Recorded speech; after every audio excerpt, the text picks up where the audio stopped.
books include The Hungry Are Dying, Beggars and Bishops in Roman Cappadocia, God Knows There's Need, Christian Responses to Poverty, and Beholden, Religion, Global Health, and Human Rights, for which Dr. Holman won the prestigious Braumeier Award in Religion in 2016. In reading Dr. Holman's work, one comes away with a striking sense of how capable she is at bridging the gap between past and present. She presents her deep knowledge of the early church with deep personal engagement. With sophisticated storytelling, she brings insight into how we can achieve a more just world in the here and now. Following Dr. Holman's address, we will have a few minutes for a Q&A period. But please join me in welcoming Dr. Susan Holman.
Thank you to the Abbey and to the Institute.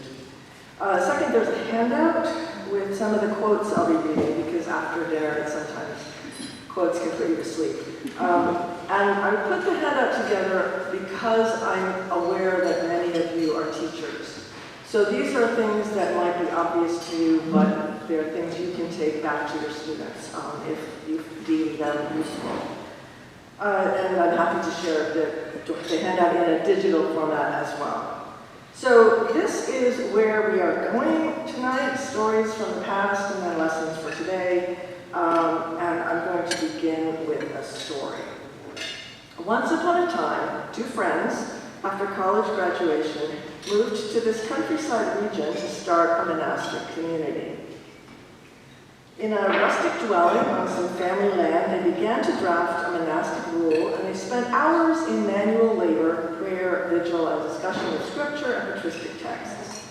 But for one of the two guys, the experiment went sour fast. He had assumed they would practice philosophy in friendship and equality of honor, as he put it. But his friend, whose family owned the land, began to act, not surprisingly, as if he was the obvious leader. They were both 100% committed to Christian monasticism and philosophy, but the worried guy also felt an obligation to his parents. What finally killed the partnership was food. Neither one could cook. And while the supposed leader was happy with old dry bread and soup made from whatever they found in the garden, his friend was used to properly prepared meals. So after one argument too many, he split and went home. And in a letter he wrote afterwards to try and make peace between them, he pointed back to this culinary crisis and said, "If the mighty woman, I mean your mother, truly a Tropos, had not rescued me right away by appearing in the nick of time like a harbor to those caught in a storm, I would have long been dead." Now, as some of you may have guessed, the two friends were Basil, later 4th century bishop of Caesarea, and Gregory of Nazianzus, both known for their theological writings on the Trinity. They're also famous, along with Basil's brother Gregory of Nyssa, for writing about a community initiative to address severe hunger and disease that included what has often been called the first Christian hospital. I begin with this story because the word Gregory uses to describe Basil's mother, tokotropos, is a key term in describing what early Christian hospitals were and what they did. It literally means a caretaker of, or one who nurtures the poor, the very poor.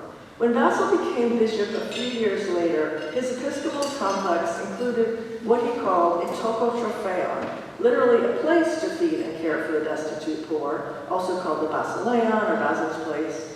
He describes his work in terms of healthcare ministry to two groups of poor, one starving due to an economic and environmental crisis, and the other sick and homeless, socially shunned as lepers because of their rotting limbs and disheveled, stinking bodies from years of living rough.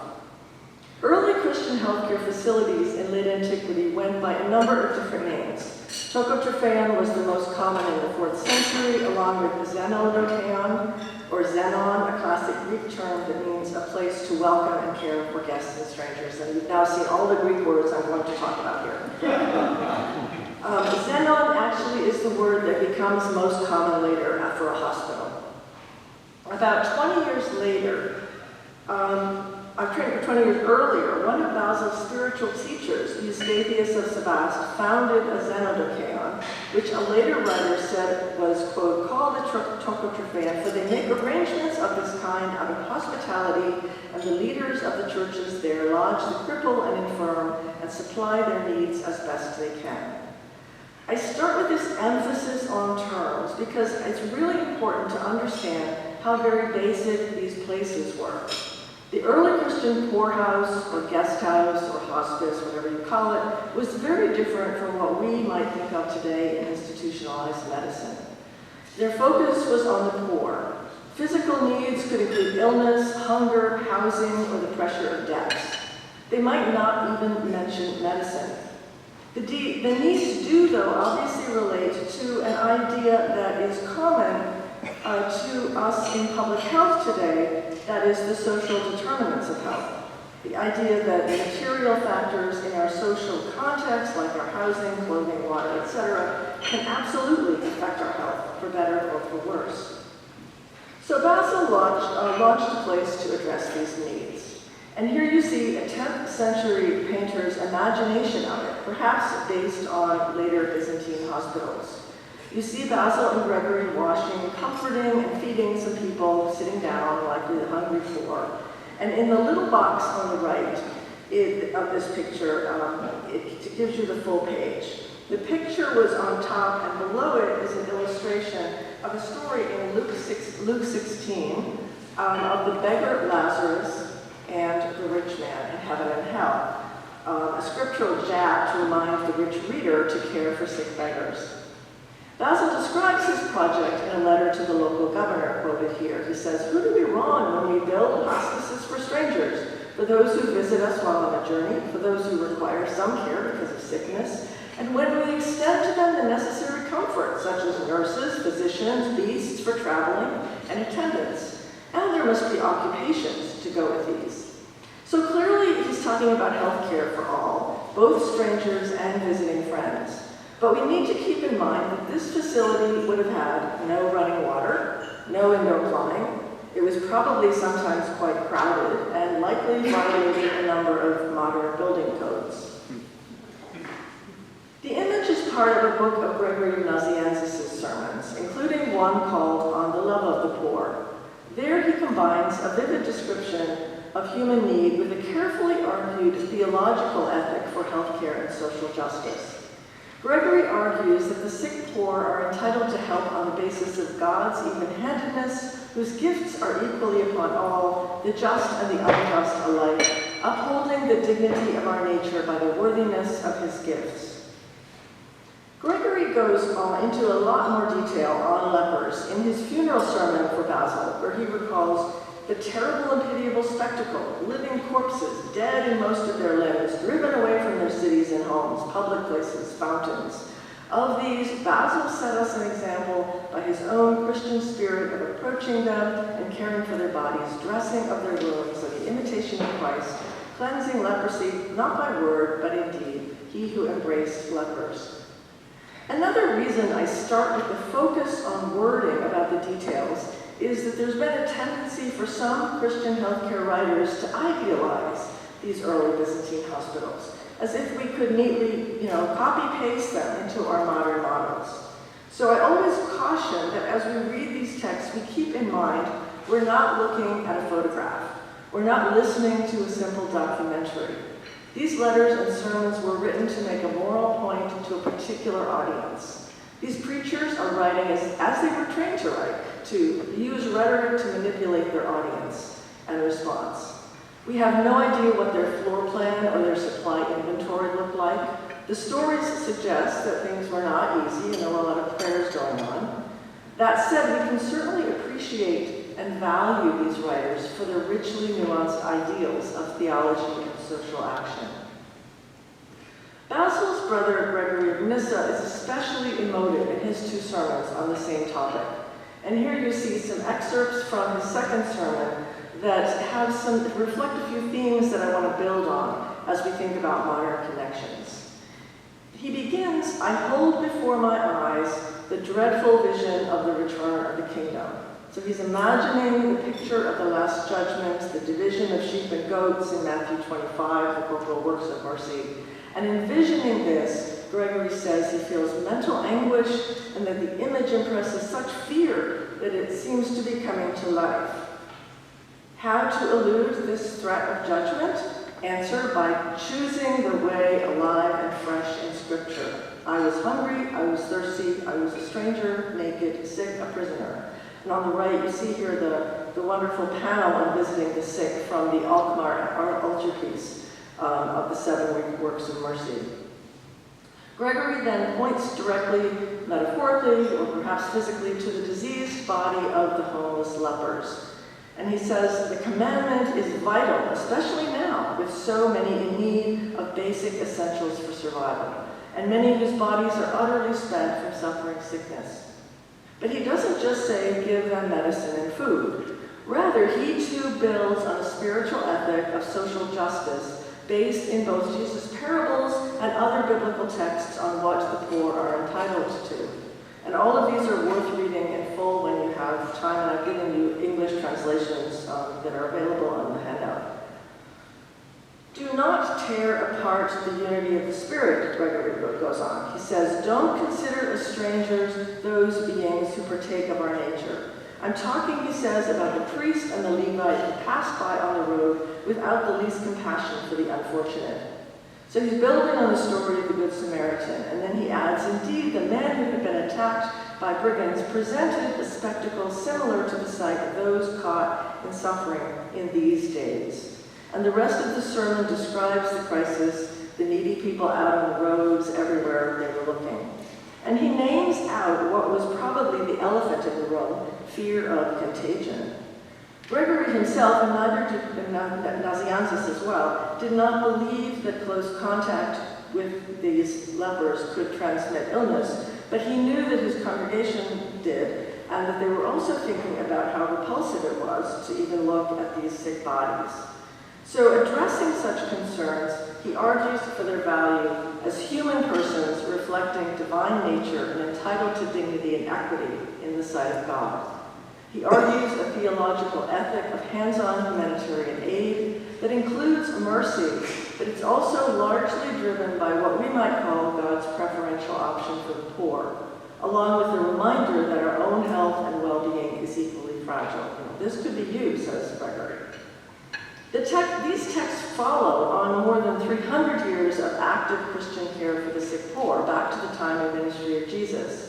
Constantine's legalization of Christianity had made more regular community services and land-based institutions possible. So it's no surprise that monasteries become the dominant model for hospital space. And between 400 and 700 CE, this concept went viral.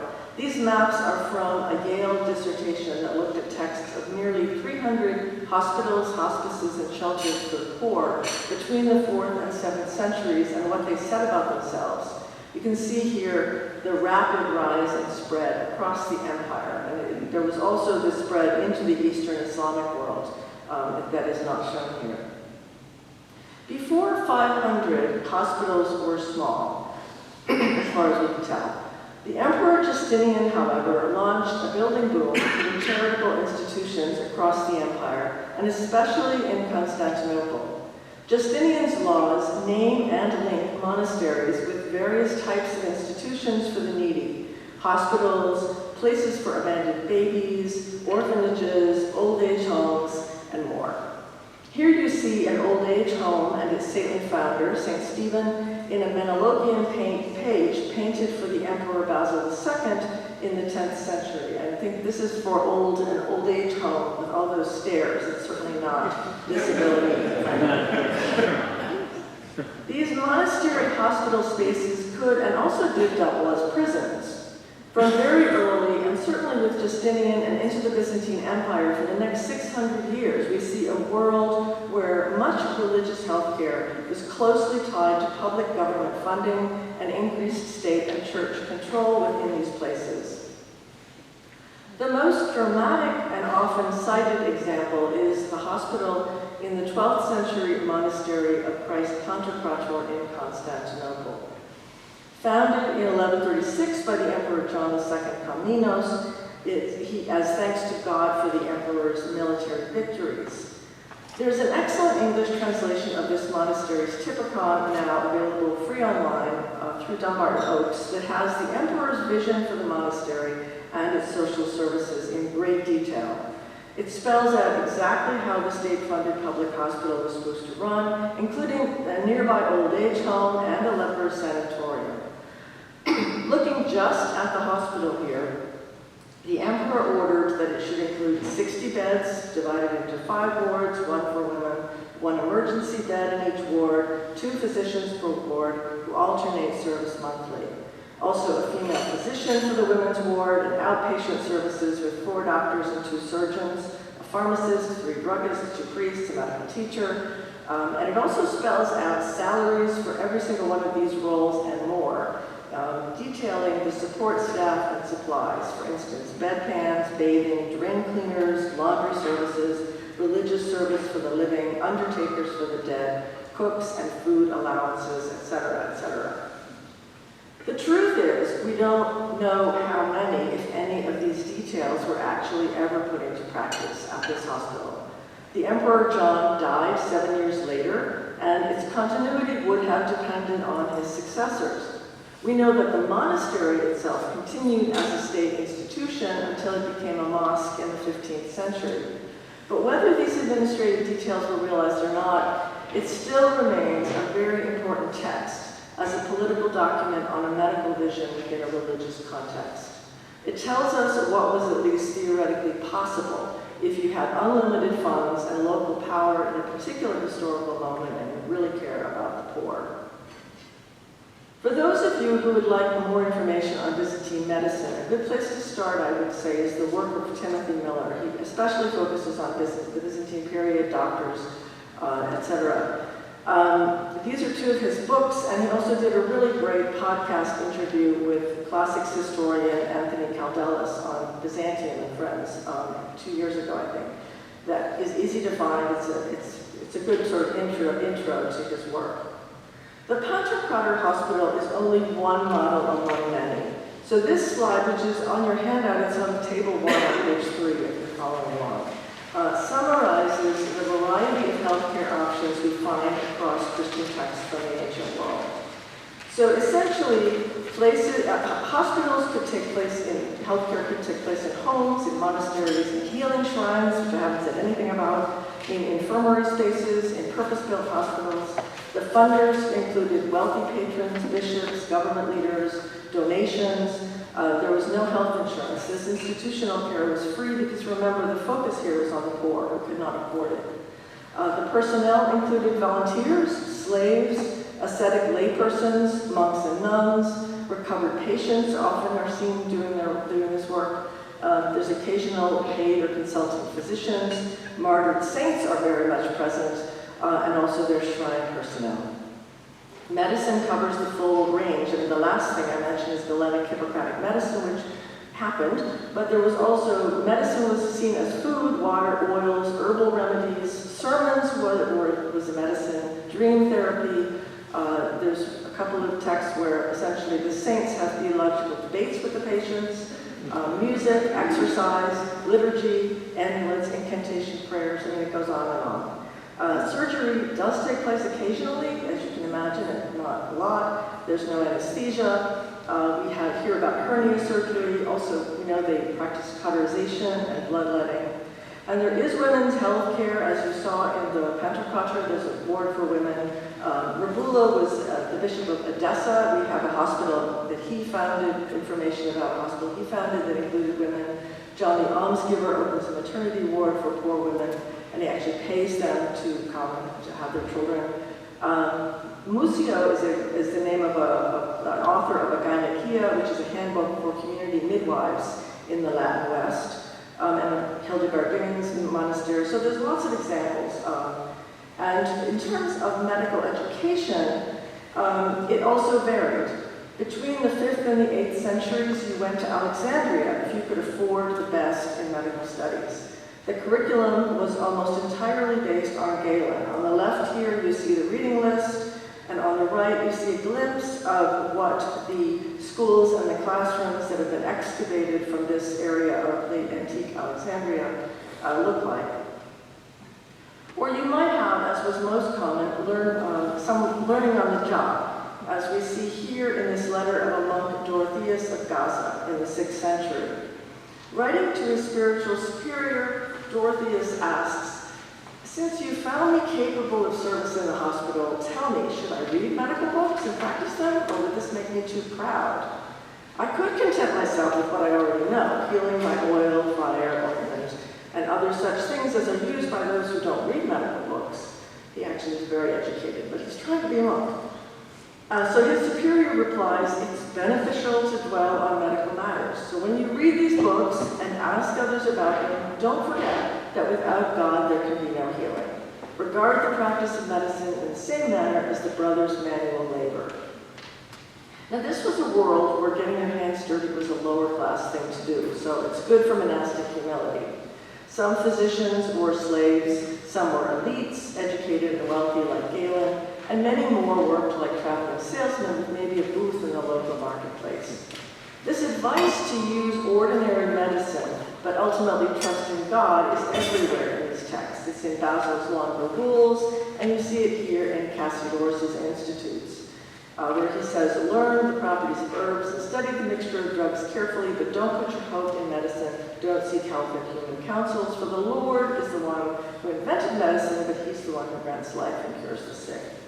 And as some of you will know far better than I, the institutes are split into divine learning in Book 1 and secular learning in Book 2. And things like math, astronomy, music, Cassiodorus groups in Book 2 under secular. But his advice about medicine, including reading medical authors like Galen and Hippocrates, he clearly places in Book 1, divine learning.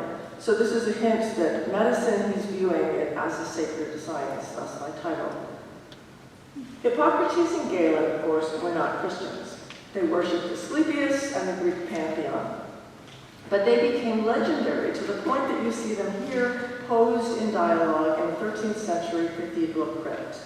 And zooming out a bit from this image, they appear in relation to the circles on the left of the 4 elements, fire, air, water, and earth, and above them an image of cosmic humanity, a reminder that medicine was core to the cosmic order and the balance of body and soul. And if you want to read more about Hippocrates, I highly recommend Helen King's book. It's open access, Hippocrates Now, the Father of Medicine in the Internet Age. There's a link, I think, on the handout. So as a summary, comparing ancient models with modern healthcare might look like this. And this is table 3 on that page with the slides. I've skipped the middle one. So in both cases, past and present, we know we're familiar with the fact that the sick people are displaced from home if you're in a hospital. There's lack of privacy. There's sanitation risks. Even today, there's iatrogenic risks. The patient is at the carer's mercy. There's uncertainty about the treatment, the prognosis, the messaging. But what's different, past and present, is that in the past, in these examples, the healthcare was affordable to those who were poor. And many of the people who came because they were poor had been rich, and they poured out all their money trying to get better, and then put up with, then come to often the healing shrines. They will come to the healing shrines and find healing. There's longer inpatient stays in these ancient places than today. A person might stay there for life. They might stay a week or a month. There's more emphasis on personal attention. There's needs-based eligibility that's prioritized rather than cost analysis. And there's a narrative ethic of human value and dignity based on religious ideals. Both they and we also continue to be challenged by certain persistent problems. These include patronizing power, implicit bias, social disparities, gender disparities, dependence on forced labor, volunteerism. What does volunteerism really mean? Sanitation continues to be a problem, transportation, how to translate the best scientific knowledge into practice that substantially improves health quality for those in the greatest need. This is always, a triage challenge for those of you who work in healthcare. So what lessons might we take from these ancient models that could perhaps enrich or strengthen healthcare today? And first, I'll highlight two key scriptures that bridge past and present, and then I'll conclude with three small words from within the humanities. So as we've seen, two of the most influential parables that shaped early Christian healthcare were Matthew 25 and Luke 10. And in Matthew 25, we find divine embodiment in the poor, including the sick. And in Luke 10, we find divine embodiment becoming identified with the healer. The Matthew text is most familiar to us here this weekend in Benedict's Rule 36. Nothing is more important than solicitude for those who fall ill. In their person, Christ himself is tended. Now, for someone who has studied these texts while working in public health and global health, what always has stood out to me is how Matthew 25 is remarkably similar to Article 25 on the right to health in the 1948 Universal Declaration of Human Rights, the UDHR. The UDHR was written by and for an intentionally international and religiously diverse audience. And I actually have a whole chapter on this in my book, Beholden, so I'm just going to mention it here. Harking back to that idea of the social determinants of health, the UDHR Article 25 reads, everyone has the right to a standard of living adequate for the health and well-being of himself and his family, including food, clothing, housing, and medical care and necessary social services. There are actually two parts to Article 25. René Cassin, the French Jewish lawyer on the commission to write the UDHR, drew on French law to emphasize that the word everyone in this sentence must include women and children who may have particular material needs. And in its final form, indeed, Article 25 includes a second sentence that, quote, motherhood and childhood are entitled to special care and assistance. Most relevant to us, speaking to healthcare issues across the globe, most of these texts are about healthcare as social justice, Matthew and the Article 25. Both the Works of Mercy and Article 20 of the UDHR remind us that health doesn't just depend on medicine and moral ethics. It also depends on integrated social support systems for all, food, clothing, housing, visiting, etc. And both, in different ways, imply serious consequences for society and for individuals when these actions fail. The UDHR may thus be a connecting point for discussion in settings where people hold very different religious beliefs and where they share a zealous commitment to address human need and health inequities. Second, we can also, so that was Matthew 25, we can overlay the parable of the Good Samaritan as well onto another modern model. Some of you will know the work of the late Dr. Paul Farmer. I understand he's spoken here as well. Seen here in a double icon on the cover of a recent book about his theological ethics. Raised Roman Catholic, he was a Harvard physician and co-founder of the NGO Partners in Health, who poured his life and work into equitable, affordable health care for the poor.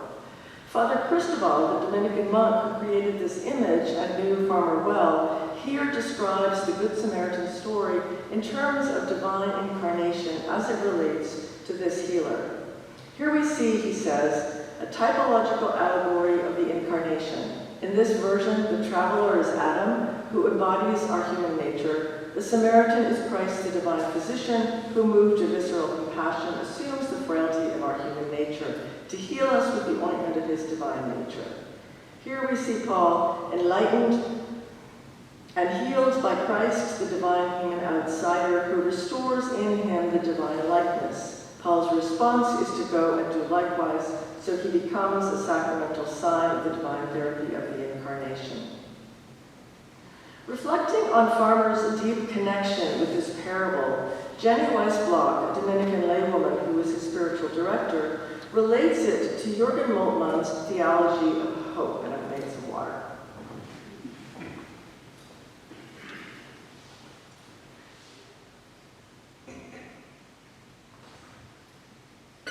Moltmann wrote that eschatology, quote, means the doctrine of the Christian hope, which embraces both the object hoped for and also the hope inspired by it. Hope, therefore, also revolutionizing and transforming the present, unquote. Farmer's identification with those on the margins, she says, drew him to this parable, along with the Samaritan's pity, since Paul, too, shared a gut-wrenching compassion for the person in front of him. Yet the parable is also about hope.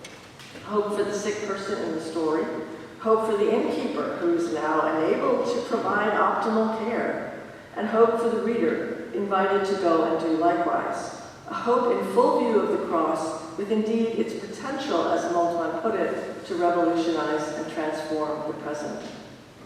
Turning now from the bridging potential of these two parables, I conclude by offering three small words that build on the care models of ancient texts that perhaps we need a little more of in healthcare today. These words are touch, art, and breath.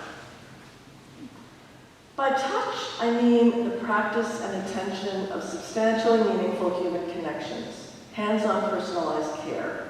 This is something many today complain is missing from their healthcare experience. And for me, this was most poignantly expressed in this pandemic photo of a Texas physician, Dr. Joseph Barron, who was comforting a patient from the isolation of his full PPE coverings in a place where no visitors were allowed and people were dying.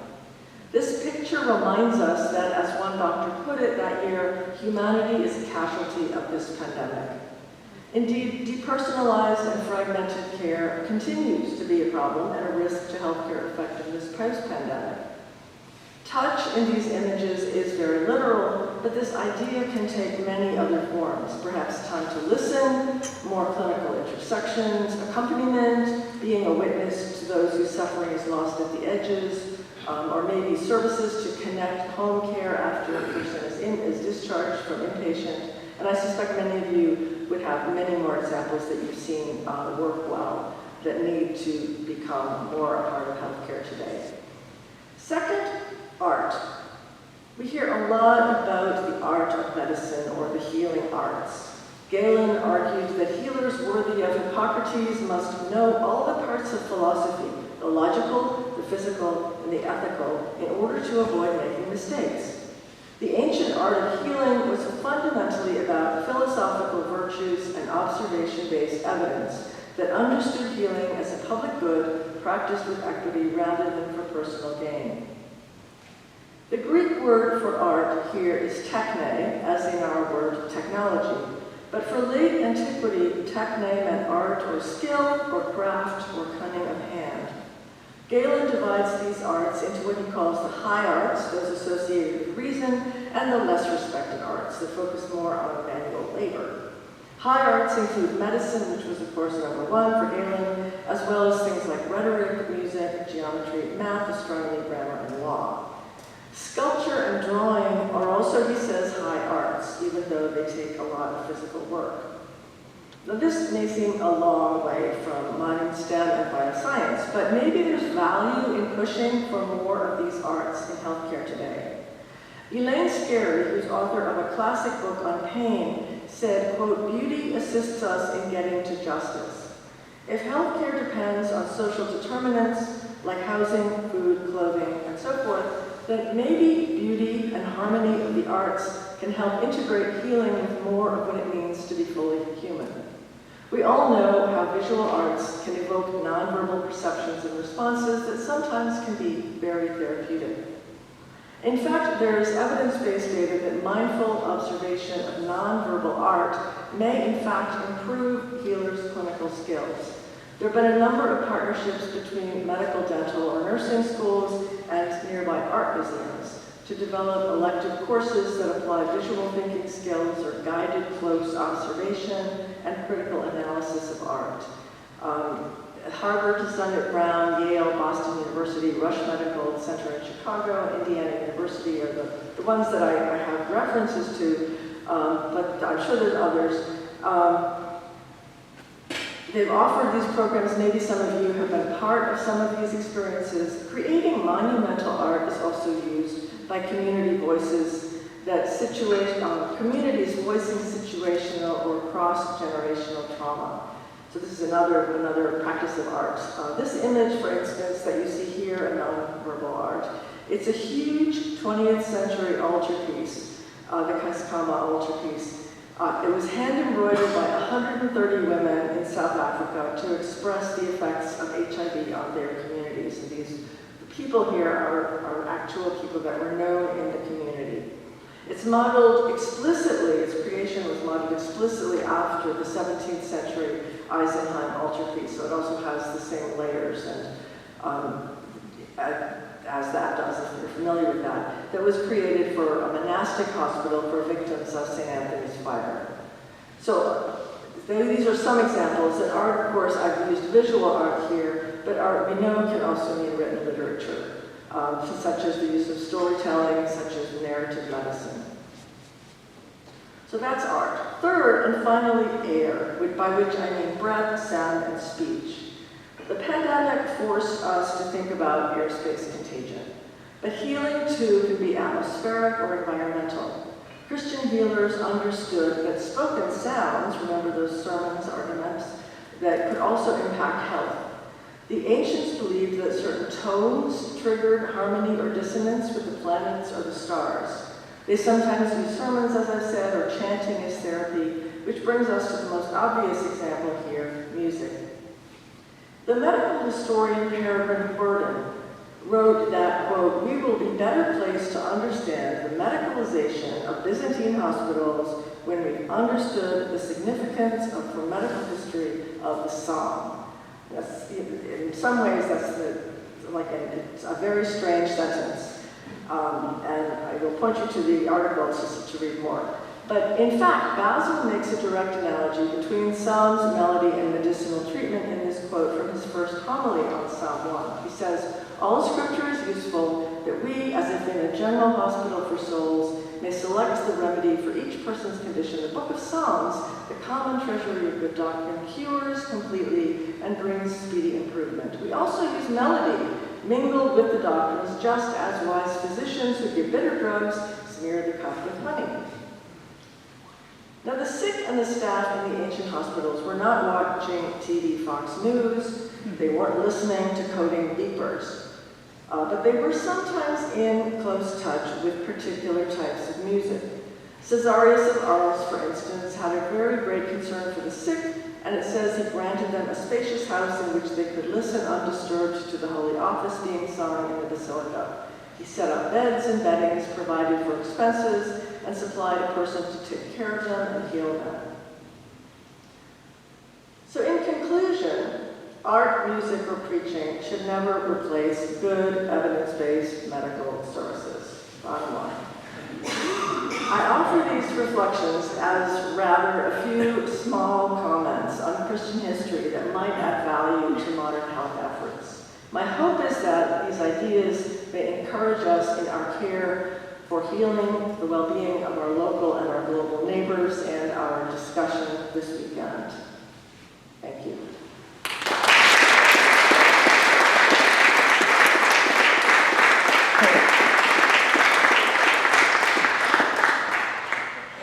So I guess there's time for a couple of questions. Yeah, so if you just want to raise your hand if you have a question, we'll bring them back to you. Thanks.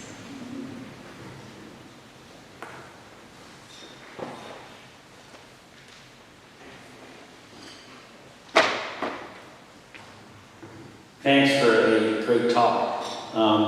Paul Farmer spent so much of his life taking care of patients with HIV and AIDS. And at the height of the HIV and AIDS epidemic in this country, we had about 50,000 people dying per year. It was the #1 cause of death of individuals between the ages of 18 and 50 years old. And I've been an AIDS physician for 30 years. And our technocratic scientific approach has been brilliantly successful in figuring out what caused AIDS, the HIV virus, figuring out how to really fight the virus, to stop the replication, to restore health, to allow individuals to lead a full, hopeful, productive life. That's an incredible story. While that has occurred, we now are losing 100,000 people per year in the overdose epidemic. Mortality rates in the United States have plateaued predominantly because of deaths of despair have increased, particularly among men between the ages of 30, 50, or 60. Those are deaths due to suicide, of course, overdose, alcoholism, drug addiction, and really a lot of severe substance use-related illness. So this idea of a technocratic solution to healthcare, all dependent upon AI, is really brilliantly successful in some spheres and a spectacular failure in others. And it's led to a healthcare system where touch, art, breath don't exist. And I would say touch, medical students today, they're a little reluctant to touch. We all lived through COVID. Let's go on the computer, let's look at what UpToDate has to say, let's keep a distance. Art or beauty, wonder, mystery, and part of that is the mystery of suffering. Let's not talk about that. And finally, breath. Breath, I would say, which would be that prayer, our soul, the supernatural, our yearning for being in touch with the God of ultimate love and mercy, we're not going to discuss that. Chuck that at the door. Well, the bad news is we're all going to die. And that's the only hope we really have. So medicine has to recognize an incredible failure in our technocratic approach and really has to return to some of these roots. But how to do that, I don't know. Thank you. Yes, I just want to say amen, brother. I mean, yeah. And so there's a place for those of you who are deacons. I mean, this is one of the connections you're talking about. And as you were speaking, it also reminded me, Abraham Verghese, his book, he wrote, in one of his first books, he gave a talk at Harvard commencement this year, and I highly recommend listening to that. But he wrote one of his earliest books, I think it's called My Own Country, which is the story of his own time as an infectious disease doctor in rural Tennessee, where right at the time that HIV/AIDS was happening, and it's a book, and it's actually available. It was put into a movie actually, which is available online if you can find it. It's a low quality movie, but it's a really good. I had a course I was teaching students about the religious history of dying, and I had them watch that movie because he talks about how that very rural Appalachian community really did a lot of these things that weren't happening elsewhere. And people, the guys dying from HIV/AIDS were coming from, the West Coast, the East Coast, everywhere, back home to the Appalachian Mountains to be cared for. So I highly recommend his book and the movie. But yes, definitely. I don't, other than that, thank you.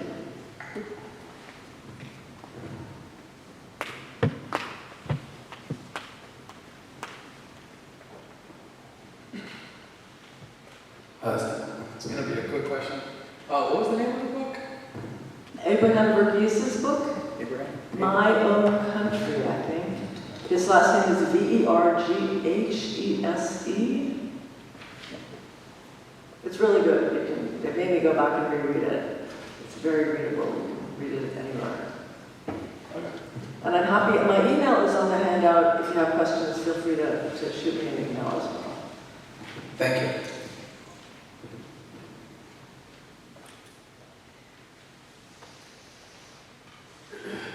Thank you very much for your talk, and Tim, what you said was right on the money. I think it's daunting to think about loved ones who need health care today, and having just gone through the past decade with both my elderly parents being sick and then dying, my husband being sick, and nephew being sick. The way we've dealt with it as a family is to care for our family members as much as possible at home. Because at home, you have breath and prayer. At home, you can have beauty. At home, you have touch. And, when people come into the home to help you, you do need assistance sometimes, for sure. But I think maybe as a society, it would be a hard turn around.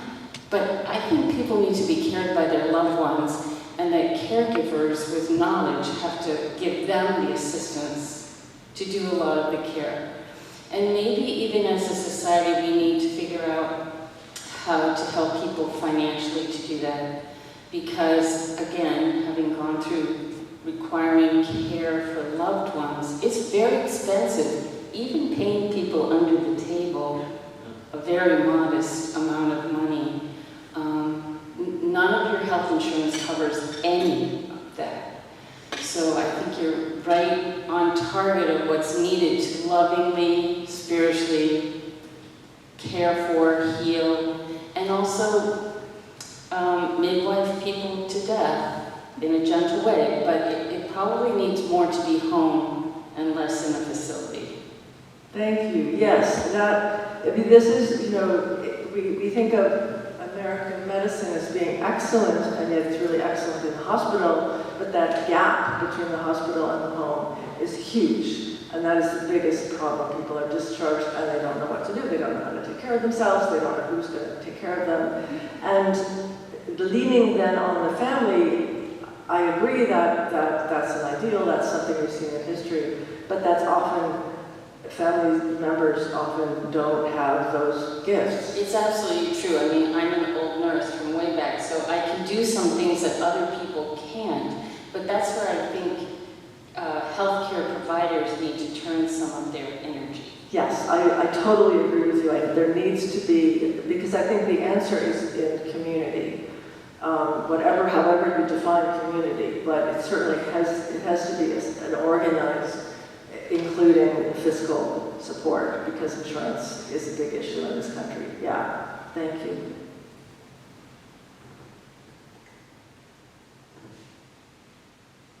And Daryl, you tell me when to stop, or them to stop.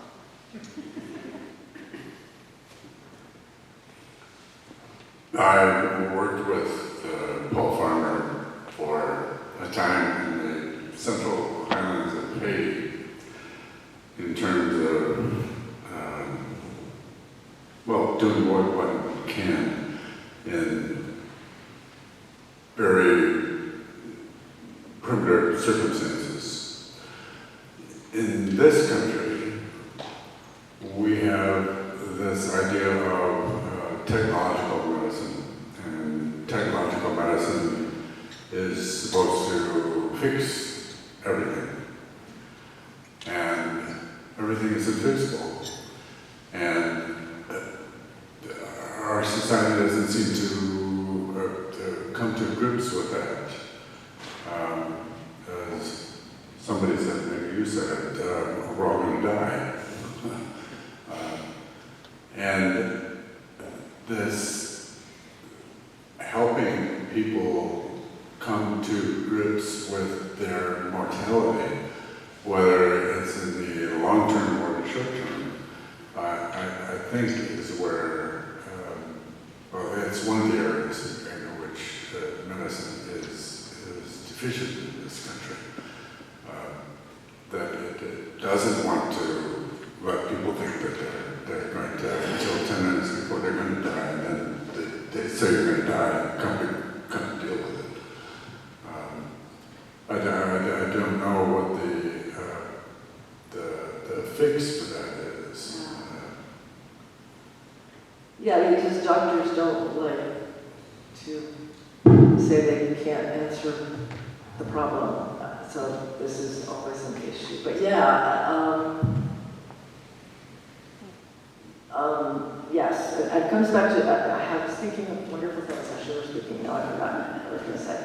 But yeah, so it reminded me actually of a story of a friend of mine who, her husband came, he had done a long way away for a long time and he came back to die. And as he was, she felt honored that he came home to die. He was at home to die with many other family members. There was a large family support for him.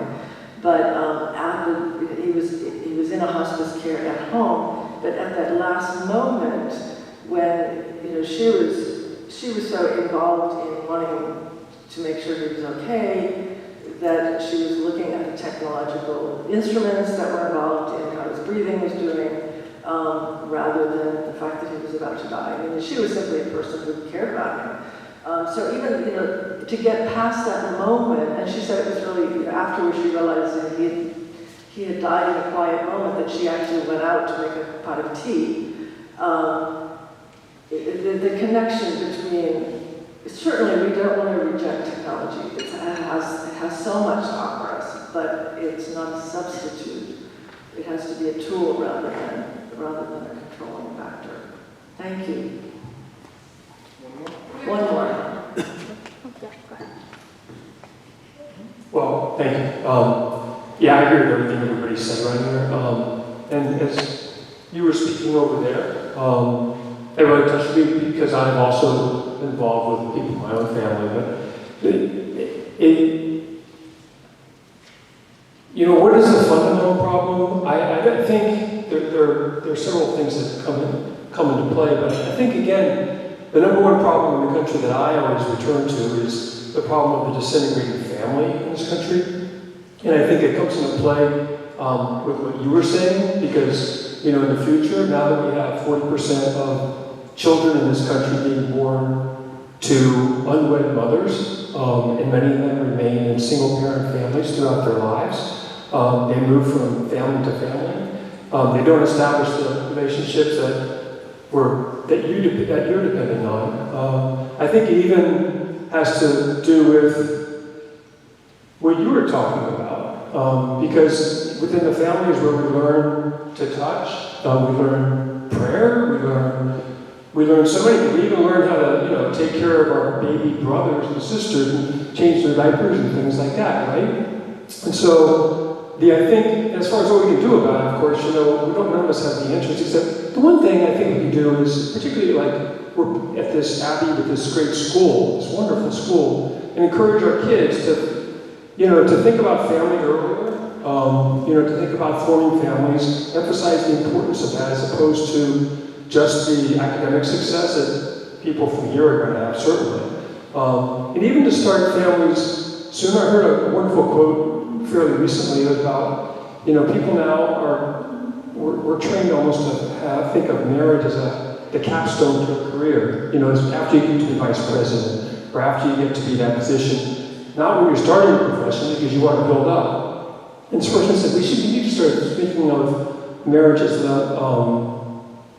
the cornerstone instead of the capstone. I've thought about it several times since I've heard that. So the one thing I think we can do is to encourage families, and particularly that's something we do in schools like this, even to kids who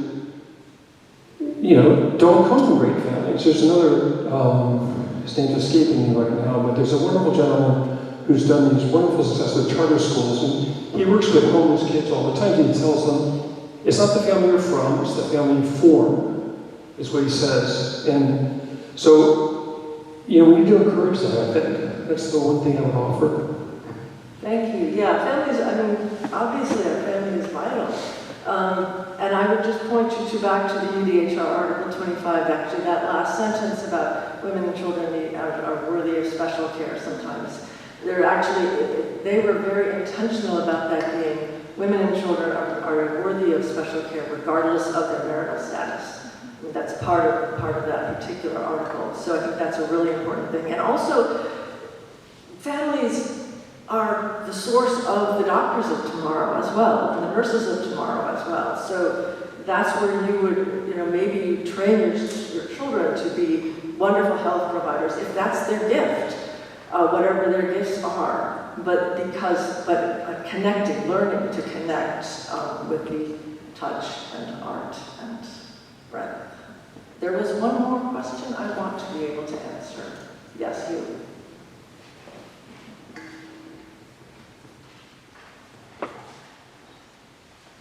Thank you. I was just thinking about all those points and the idea of what can we do, and it reminded me of a story of a friend of mine who is an emergency room doctor, but he's also very involved in his parish, little Bible study. And one of the parishioners' husbands got very sick, and she wanted him to be home, like you were saying, but she was at her wit's end. So my friend said, why don't we, the Bible study, become a little hospice for her? And they did it. It was so beautiful. And that gave him the idea of having like a parish hospice. And I don't know if he's developed that yet. I'm going to see him in a few weeks. But that would be something like, I think parishes could provide support to families who don't have a nurse in the family or something. Like if we're going to try to think of imaginative ways to get community, maybe parishes could be a resource, like a hospice in every parish. Thank you.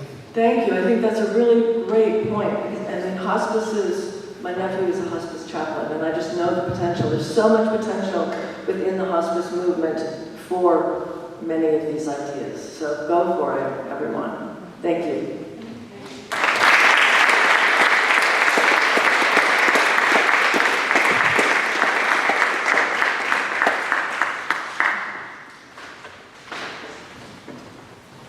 Thank you, Susan, for an outstanding talk. Just some program notes before we leave this evening. Holy Mass is available tomorrow morning at 7:20 a.m. at the Abbey Church.